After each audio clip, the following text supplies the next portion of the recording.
What's up? What's up? What's up, everybody? We're gonna go ahead and get started. Please go ahead and hit that like button, subscribe to the channel. This Epstein stuff is pretty wild, you guys, because I don't know if you know, but Trump was sued as long as with Jeffrey Epstein back in 2016 by the woman named Katie Johnson. Now, this is a whole pseudo name. However, this woman did sue Trump.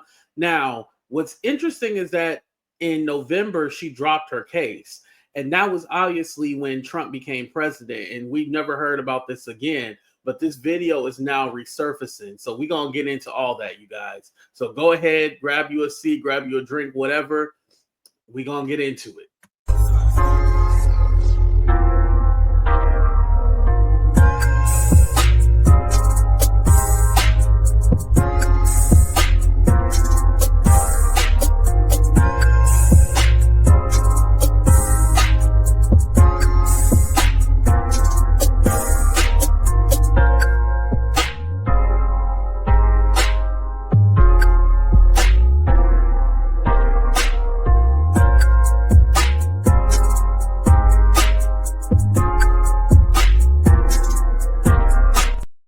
What's up, everybody? It's your boy AT2 bringing you another episode of Talk the Real Deal with AT2. Let me say what's up to the people before we start. What's up, Starneek? What's up, Miss Barbara? What's up, Houston Foodie? What's up, Shawnee?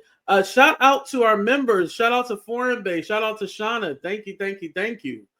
All right. So, yes, we are back talking about politics. And I think this Jeffrey Epstein isn't going away. I know some people are already saying like they're sick of it. Why are we talking about it? Well, let's not forget, it's those Republicans who made this their whole personality.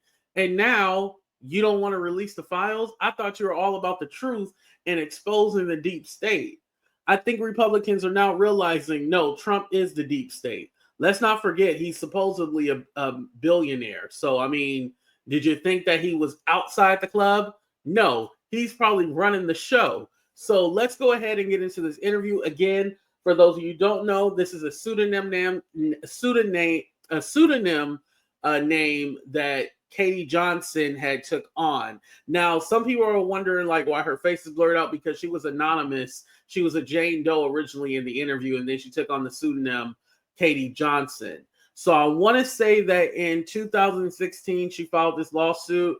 Then it was dropped in July, I believe. And then it was picked back up. And then in November, it was dropped again. And she dropped it. The Jane Doe, she dropped it. She was working with the lawyer Lisa Bloom. So, you know, Lisa Bloom, I can go either way. Like sometimes I feel like she's legit. And then other times I feel like this lady is out for money. Now, the rumor was that there was this Never Trumper who put this all together and organized it. But that was never found out to be true. As far as we know, Katie Johnson is still somewhere out there. Hopefully she comes back in because, I mean, the stuff that she says during this interview, it's disturbing. And this happened when she was allegedly 13 years old. So without further ado, let's get into it. There was nothing promised to me for doing this interview. Excellent. Yes, everything that I say at this interview will be the truth. I met Donald Trump at some parties I attend that I was working for Mr. Jeffrey Epstein. There was about 3 or 4 times that I had encounters with Donald Trump. I was 13. The first time that I met Donald Trump was at a party at Jeffrey Epstein's mansion. There was an orgy going on, and he was kind of watching off in the distance. And he basically asked if I could come over and give him a hand job. And at first I wasn't very comfortable with it. This was like my first or second, first party. And I didn't think that was my responsibility. But my recruiter told me that I needed to do it. So I agreed to. And then So a little backstory. So with the lawsuit, it stated that, the typical story that the girls went for modeling and then they ended up in this whole sex ring. So the recruiter, she names as Tanya, but they say that's not the real name of the recruiter. So I'm wondering, was it Ghislaine, his Jeffrey Epstein's madam, if that's who she was referring to? He, I said, began to, sorry, this is a little difficult, but before I gave him a hand job, he kind of slapped my hand away and said, you need to use a glove. And the recruiter ran over and handed me a glove and said, no one touches Mr. Trump's penis without a glove. So I needed to use a glove. I gave him a hand job. And then immediately after, he had an orgasm, he left and I didn't see him again at that party. Jeffrey Epstein is a billionaire friend of Donald Trump's that was responsible for throwing the sex parties. There was, I originally came to New York trying to be a model, and in my travels, I met a girl named Tiffany there who was very interested in me and said that, that's what she did, is that she helped girls, get what they wanted. And she could help me get into modeling, that she knew a lot of people that were higher ups and that it would be no problem. And so that's why, but I would just basically have to come model at a couple of events and meet some people. There'd be no sweat. So, of course I went, that sounded like no big deal. And she was recruiting the girls to come to these parties. And they all looked, most of them were, my age. There was, maybe a couple girls that were maybe 14 or 15, but it seemed to me like we were all very young. So. Okay, so the name was Tiffany. I'm sorry, it's not Tanya, it's Tiffany. I know we have Tanya in the chat, but no, it was Tiffany, the name of the woman that was the recruiter. Jeffrey Epstein knew that I was 13 years old. When he interviewed me, he asked me to get down to my bra, just my panties, and I thought that was weird. But modeling, maybe it was something about my figure. And he asked that I give him a massage. So and then he asked me my age. He asked me, and I told him, told him that I was 13. I told him why I was there. And he basically said, well, you'll do, I'm sure that you'll fit pretty nicely here. And then he tried to, basically, slip himself inside of me. And I pushed him away and I said, because at that point in time, I still believed that there was models and then there was the girls that did that. Like, I thought there was a separation. So, I told him that I wasn't interested in that, but he said that I would do. And as far as Donald Trump, he knew that I was 13. And I believe that Tiffany told him he seemed to take a liking to me because I was I was so young, and I was also a virgin. So I don't know. It seemed like he wasn't really into having girls that were liked by the other guys. He kind of, the whole glove, he kind of liked things to be his first, if that, for lack of, a better term, but he was the one who wanted to get to a girl before everyone else did. Donald Trump knew that I was 13 because the first night that I was there, Tiffany actually suggested that she had a whole bunch of different wigs, and I expressed interest in them. I always told her that I would love to walk around with blue hair. What's interesting to me is that she's stating that he knew the age, because we were under the impression that these were that the men didn't know, or at least I was. Let me say that the men didn't know what was going on. They were basically being hooked up by Jeffrey Epstein with these alleged women that they thought were women, and they had no clue that they were underage girls. But knowing here, she's saying no, he knew what my age was. That is wild. And by the way, just because if they were of age, that still wouldn't make it okay. This is still literally prostitution, sex trafficking. Like, yeah. And so I tried some on, and there was a blonde wig that she said that looked great on me. So I wore that wig. And Donald Trump had specifically asked about me because I remind him of his daughter. And she said, well, she's 13 as well. So he knew the first time that he saw me, but he took a liking to me because I look like his daughter. And the reason I'm And we know Trump has said creepy things about his daughter, like he would date his daughter if she wasn't his daughter. And yeah. And mind you, this was in, February 11th, 2016. This was her testimony. Coming out now is when it happened originally, I just wanted to forget about the whole incident. And when I saw that he was running for president, I felt that it was my responsibility to come out and tell our country what kind of man this person is. I don't think that he should even be the dog catcher, let alone running the greatest country in the world. After I met Tiffany at the bus station, she took me to, basically went to her house, her apartment, and got ready. I put on a blonde wig because it seemed fun to pretend to be someone different. But we went to the party that I was basically interviewing for. And Jeffrey Epstein was the one that was running the party. He had a quick meeting with everyone that was employed there.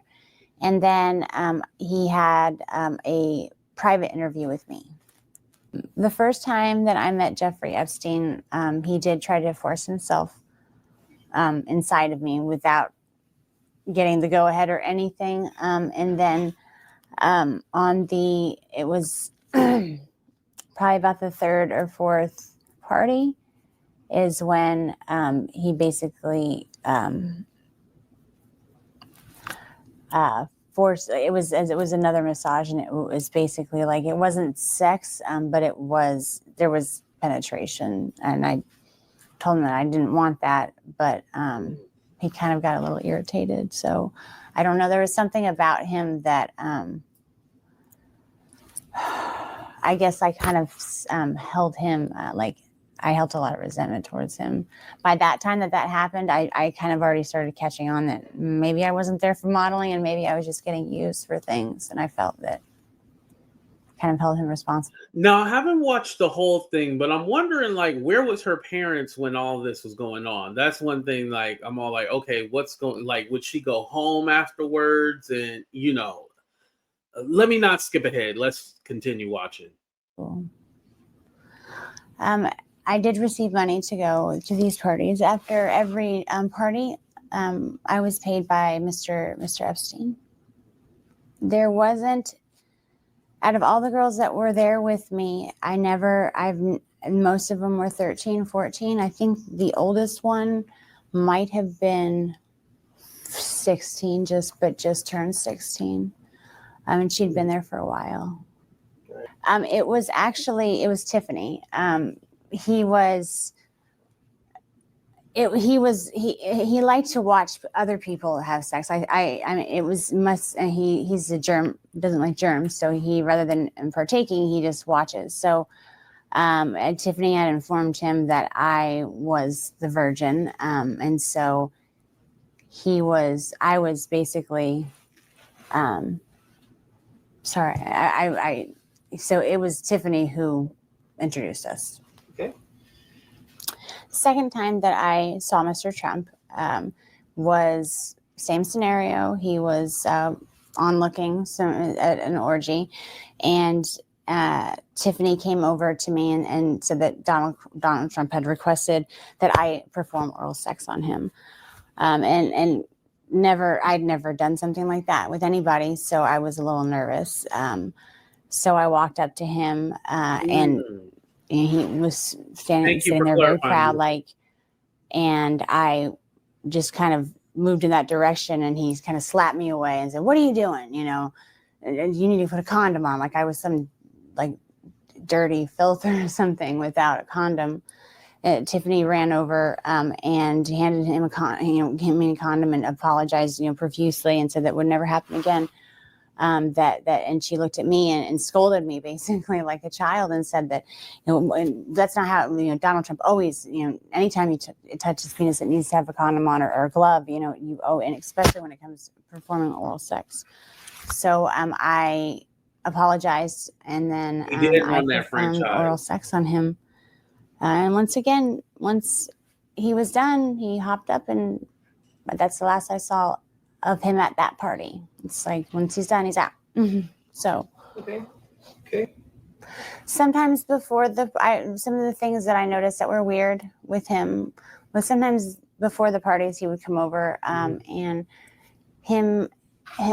Jeffrey Epstein and himself would kind of banter back and forth, and he was Donald Trump was very racist. He said a lot of racist things. Like there was a lot of comments towards Mr. Epstein about being Jewish, Right.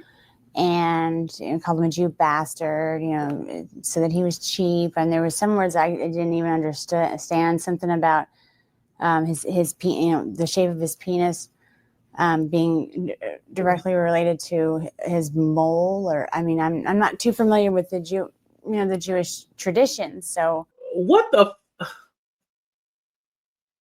Yeah. But I'm pretty sure that whatever he was saying wasn't very nice. Also referred to people of Hispanic or Hispanic. 2016. They called them spics. That was around the first time that the World Trade Center had gotten the bombed in the 90s, and he was talking about the towel heads and how we would just be better off if we didn't let him in, or basically got rid of every single one that was already here. And I felt it made me really uncomfortable, really, really uncomfortable. Wow. He also loved to call black people niggers, and he Arabic people he called sand niggers. The only time that she wasn't gonna bleep that out. She was gonna say the actual word. Listen, I don't think she's lying about that at all. That he tried to give me some money was our last encounter together. Right, Shawnee. Where he acted out a rape fantasy. It just I was forced to give that money back because Jeffrey Epstein paid us after the party. So, but he just gave me the money. I don't even know why he gave it to me. Maybe to make me feel more cheap, but it was a pretty. It was a rape fantasy to him, but I wasn't playing. So there was those 2 times, and then there was after the next thing that Tiffany approached me with was that he had a fantasy where he walked in on his maids basically making out, and that it was some type of fantasy for him. So what? She asked, I was at that point, I was like, I don't want to be involved with anything that has to do with him. But she's like, you were just basically the other one. So there's nothing that you will have to do. Just don't, he's requesting you to be involved. So I reluctantly, I felt like I didn't have a choice there, but it was basically he's walking in, his 2 maids. I was one of the maids. I was the white maid. And there was a Spanish girl, Maria, who was the Hispanic maid. And we were making out, and he walks in and he gets really angry and threatens to call immigration on Maria if she doesn't come over and make things right and give him a blowjob. So what? While she is over there giving him a blowjob, I am just trying to, I'm supposed to look scared, like, oh no, and cleaning up things and pretending like I'm trying to go back to my job as a maid. And then this sick bastard was having these minors act out a whole scene scenario. This is why he don't want the files to come out. He's being so rude to Maria. I felt so bad for her.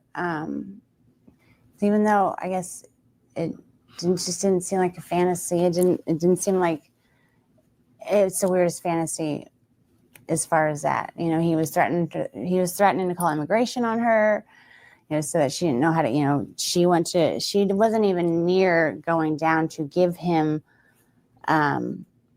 perform oral sex on him before he slapped her away and said, you know, what are you doing? You know, you need to put a condom on. And she's trying to, you know, I'm so sorry. And he's like, you can't even understand what you're saying. You know, it just, you know, speak English, you know, he called her derogatory comments. And then he's like, you know what? You don't know what you're doing. Have her come over and show you how it's done. And so I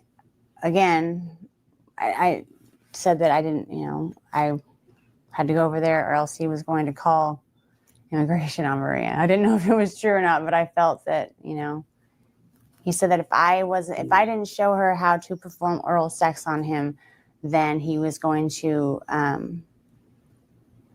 call immigration on her and then get rid of us both. You know, it was anything that was in relation to him getting off or being satisfied or happy had to do with him being in power, but extreme power. And it's very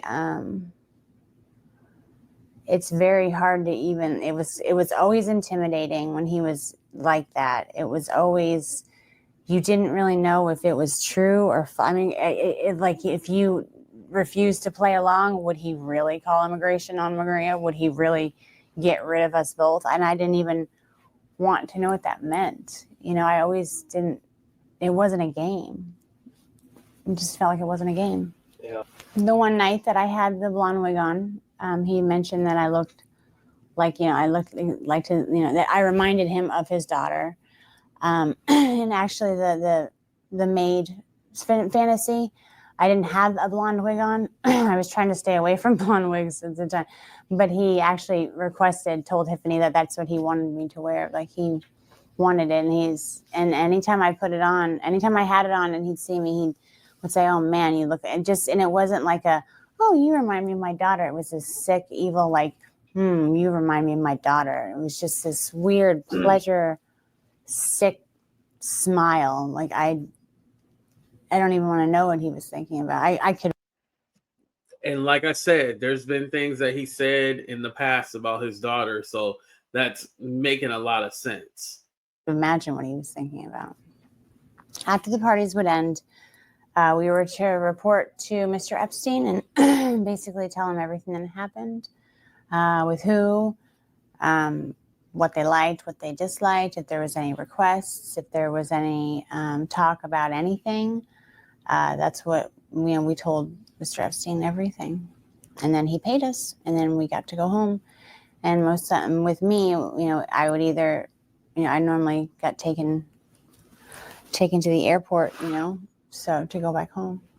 The fact that Trump has a chance to be the next president makes me feel disgusting. And okay, so that kind of has like me thinking now. So basically, like she was under the guise that like she was supposed to be a model or whatever. So she was flying out to New York, and then this is where it took place in New York, you guys, to New York, and she would be used for their nasty, disgusting fetishes, and then she would be sent back home. Side, I've always been proud to be an American. I think we live in a beautiful country, but I just see him ruining everything. He's a horrible, what he portrays on the outside isn't even that great, but people don't even know the half of how evil, how sick and twisted that man is. I have a friend that's been my friend. Shout out to Marie. Thank you so much. Make sure you guys follow Universal Tea with Marie as well, too. She's a content creator. Thank you, thank you, thank you. Shout out to the people who got memberships. It doesn't show up on my end for whatever reason. I don't know why. But yeah, it doesn't show up on my end. So shout out to the people who got them. But for those of you who don't know, this is Trump's. This is the woman who sued him, Katie Johnson. This is a pseudonym name. This is Katie Johnson. She is talking about the situation, how she was taken advantage of by Trump and Epstein. Again, the lawsuit did get dropped in November. of 2016, and then we never heard about it again. But this has been coming up in light of everything with the whole Epstein situation, because what is Trump hiding? Ever since the school year that I stopped going, you know, the 8th grade, I confided her, and she knows all about it. She knows everything. I mean, I destroyed everything of, like, you know, any planes I couldn't risk my dad finding out. And now I think I'm old enough to where I don't think, you know, at that point I didn't want to not be his little girl. You know, I didn't want to lose my dad. Basically, I would never, as far as keeping proof of any of the trips, the only person, I never told my parents, you know, there would be no happy, you know, there would be no good outcome of telling my parents. You know, they would have grounded me. I would have never been allowed out of the house. You know, my father would have come unglued. I did tell. This is why it's important, like, you have those conversations with your kids. Like, if something is going on, like, tell me what is going on. A friend, she's still my best friend to this day. She knows everything. She knows it all. I'm prepared to do whatever it takes to save the country that I believe that we have. I know what he does behind like closed doors. Like, this could be the one, Jamie. That's all. I'm willing to sacrifice my life to put our country back in the right, like going maybe in some type of positive direction. Not even there's no right or wrong, but a positive direction. This guy's not going to take us anywhere positive. You know, as far as my life changing by coming out with this information, I've thought long and hard about whether or not I should, and I've gone back and forth. But I think that I can't. I think that the American people need to know what kind of man this person is. And if my life changes because of that, then so be it. But the American people need to know what they're dealing with. If I had the chance to talk to Donald Trump, I would run the other way. I'm scared of him like I've never been scared of anything else in my entire life. I can't explain it to you, but You know what's interesting is that this wasn't really like brought up. Like, I'm trying to remember 2016. 2016, I think there was it was Trump versus Hillary. I remember that. But there were like a few scandals, but I don't think this came up at all. I just kind of remember the latter, you know, towards the end, it was the whole grab him by the pussy. And people still voted for him anyway. So, I mean, now thinking about everything that has transpired, yeah, anybody that comes out and accuses that man, I can believe them. Like, it's not that hard, right? Just the fear of him even being in a next room I have a panic. I have a panic attack.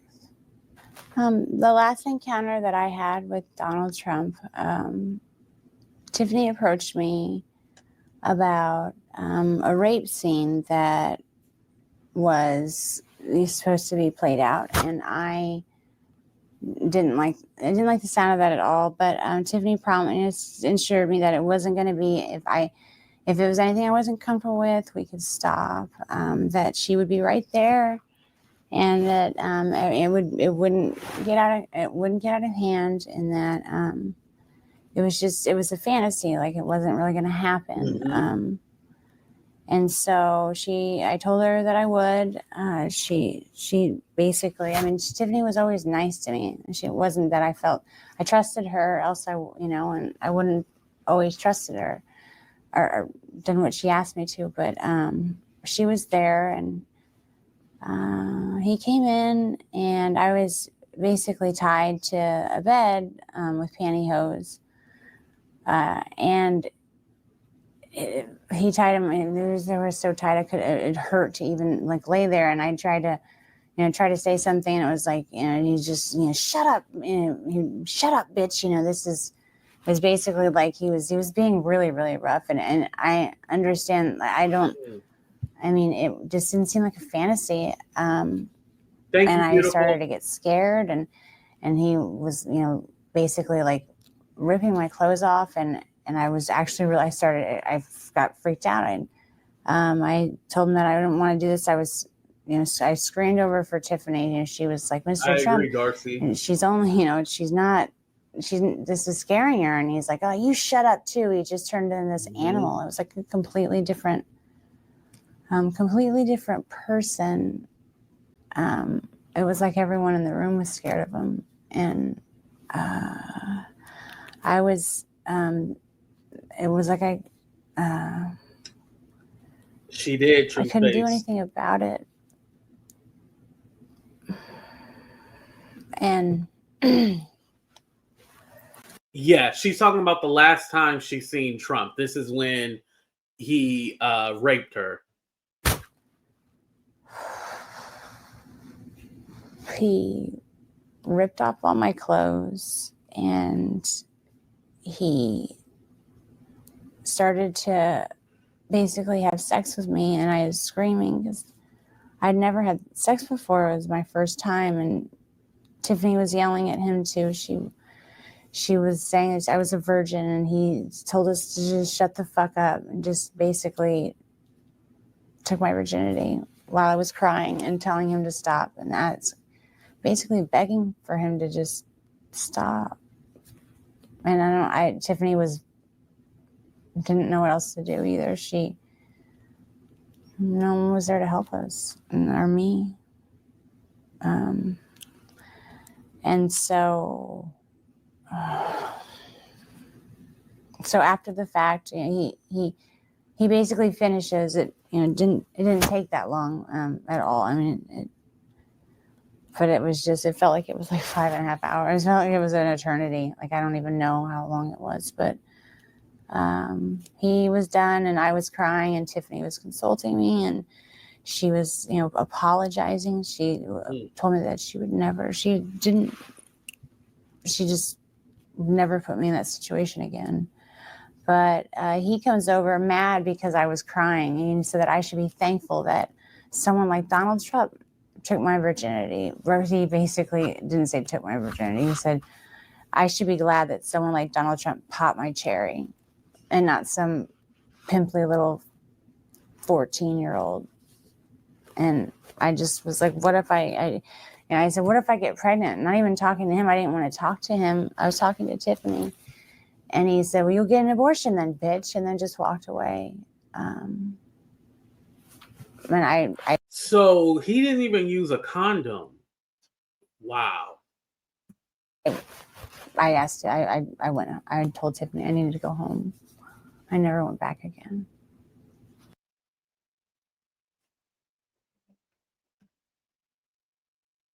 I guess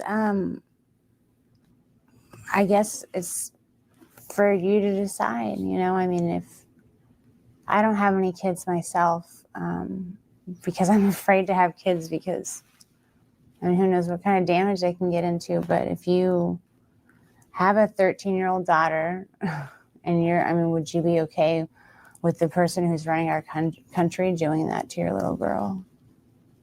And I don't know. I just want people to know. I think that I have a faith in our society that will make the right choice. He seemed to be taking great pleasure in like dominance and control, and just the more I screamed, the more I got scared, the more he was enraged and like enraged with power, and it was like he was just charged with it. It was scary. My experience with Donald Trump has made it to where I can't be in a healthy relationship, much less I can't be in a relationship without myself sabotaging it. I don't do well. I've been in a couple of relationships. I mean, they're never of interest to me normally, but one in particular that was he was a wonderful man, and I completely knowing I had like subconsciously, I couldn't even control myself. It was like I had to get him out of my life because, you know, I don't know why. It was like anytime anyone loves me, I don't feel worth it. You know, we kind of don't think about the after effect from all these victims because, you know, I don't know if you guys know, but I think her name is Victoria Guthrie. She was the one that committed, she unalived herself. After everything she had been through, she unalived herself. And what's weird is that we kind of don't think about this too. She actually sued Epstein in 2017, talking about the Victoria Guthrie. She sued Jeffrey Epstein, and then in 2019, that's when the feds picked up the case and it became federal. At first, it was just a few of the girls suing civilly, and then it got picked up to federal. So what I'm realizing now is that a lot of cases start out as civil and then they get picked up as federal. Or, you know, I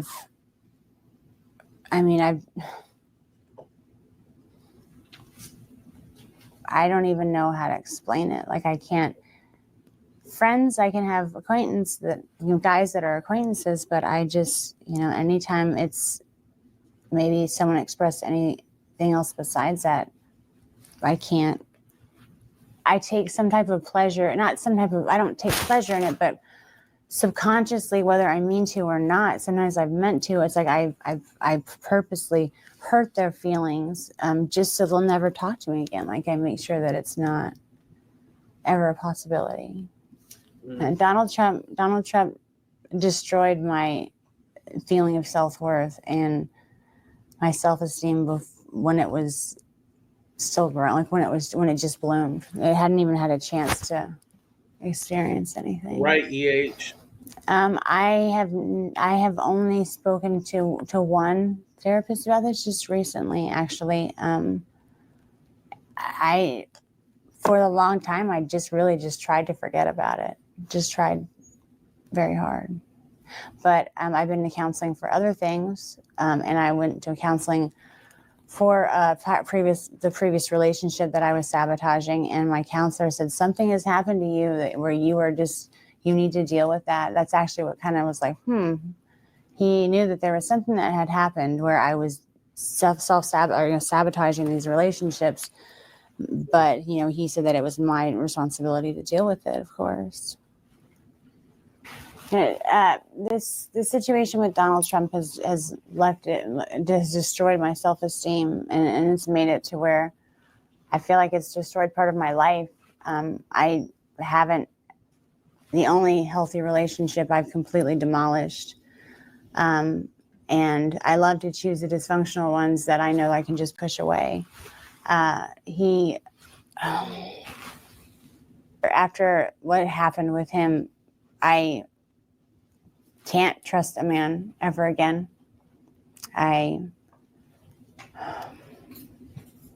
Thinking about it just makes me sick to my stomach. So when something so traumatic happens to someone. Okay, that's the end right there, you guys.